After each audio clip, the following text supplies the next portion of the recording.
Some 60 rockets were fired by Israeli jets at Iranian positions in Syria, with a further 10 missiles fired from the ground. It is the second such strike by Israel in as many days. Tel Aviv claims it was responding to 20 rockets launched by Iran from Syrian territory into the Golan Heights. First rocket attack by the Israelis was launched right after Donald Trump announced his decision to withdraw from the Iran nuclear deal, which was reached back in 2015. In his latest statement, the US president blamed Iran for, quote, bedlam and death. We'll see how we do with Iran. Probably we won't do very well with them, but that's okay too.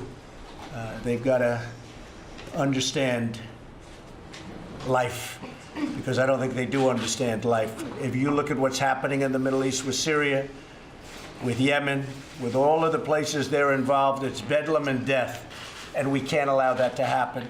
Another statement from Trump, and we're in for another treat. It's so juicy you can't help but savor it. Let's take it from the top. We'll see how we do with Iran. Probably we won't do very well with them, but that's okay too. Of course he probably won't do very well with Iran. He just reneged on a deal that let the country's economy breathe more freely for the first time in decades. And by a chain reaction, Trump probably won't get along with a bunch of other countries either. Yes, all those nations who decided to stay in the deal, reiterating their support for it. Did Trump see this coming, the rift with his own allies?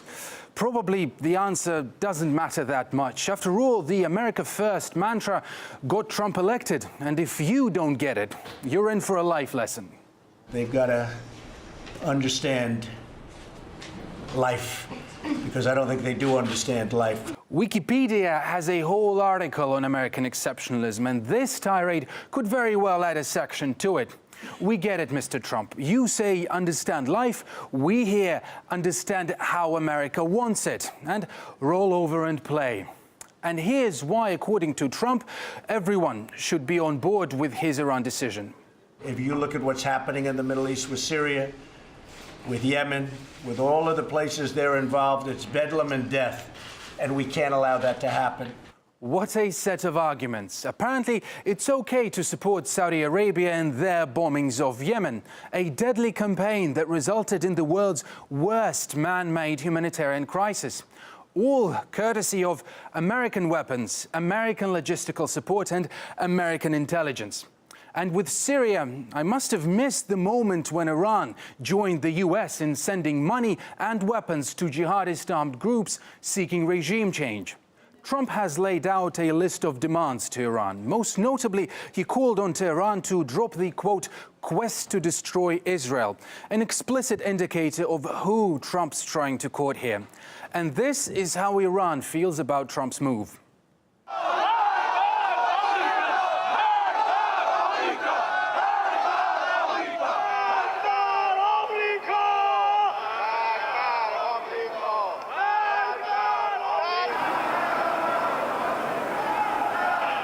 And the American flag isn't the only thing in tatters now. So is the Iran nuclear deal, which has left Europe scrambling for a response.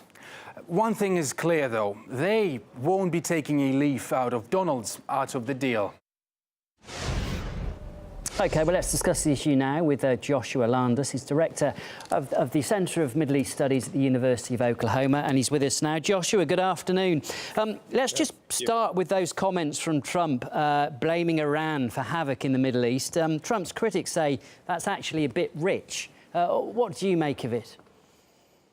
Well, I think your introduction laid it out. There's two sides to this. The United States is lined up with the Sunni powers, Saudi Arabia, and, of course, Israel, against largely Shiite-backed Shiites of the Middle East, whether it's Iran, Hezbollah in Lebanon, Assad in Syria, the Houthis. So we've got a classic wrangle over control of the Persian Gulf. America wants to dominate the oil routes. Iran is trying to push America back.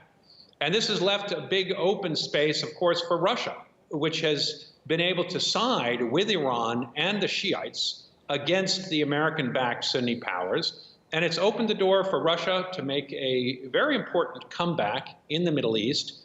And we see the Middle East very divided today. In the north, Russia and Iran are supreme. Syria, Lebanon, Iran, even Turkey has turned towards Russia because it cannot ignore the realities. In the south, though, the United States is still supreme. Saudi Arabia, the Gulf, Egypt, North Africa. So that's the new power disposition. And of course, President Trump, who has many pro-Israeli backers who've given him millions of dollars for his campaign, he is playing to the money, and he's playing to a world which is black and white. That's his preferred way of seeing things, and I think that's what's happening here.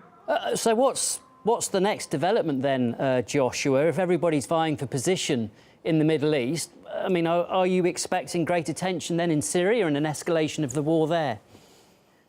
You know, I don't believe there'll be a real escalation. I think the power between Israel and Syria is so skewed in Israel's favor that there really is very little that Syria or Iran can do in Syria to hurt Israel.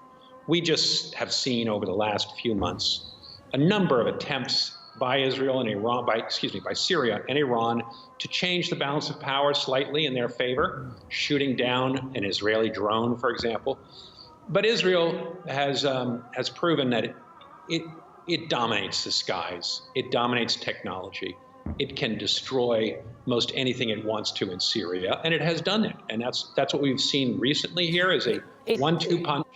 Yes, Joshua, sorry to interrupt, but it continues to say it sees Iran as a threat, doesn't it, in Syria? I mean, it is obviously concerned by Iran's involvement in Syria, and we've just seen over the last few hours too a number of rockets, considerable number, targeting Iranian positions in Syria too. Israel isn't holding back. I mean, the fear amongst many is that this could go a stage further too.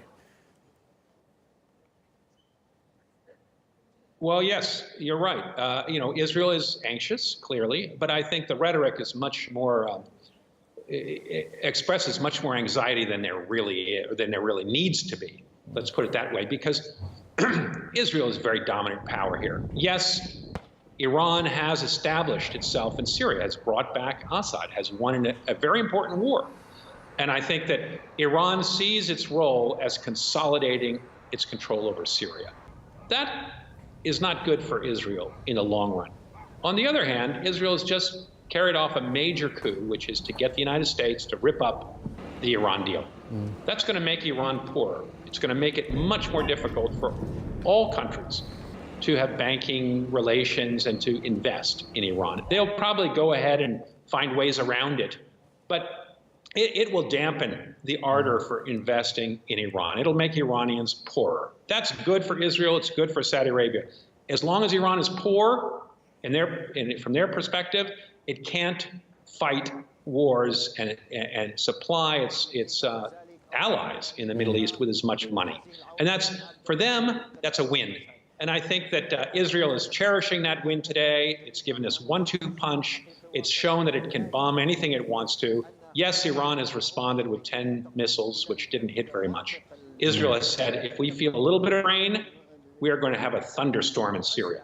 So Israel is carrying out its traditional policy of 1 eye for 10 eyes. And it's taking its 10 eyes today, and it's going to hurt.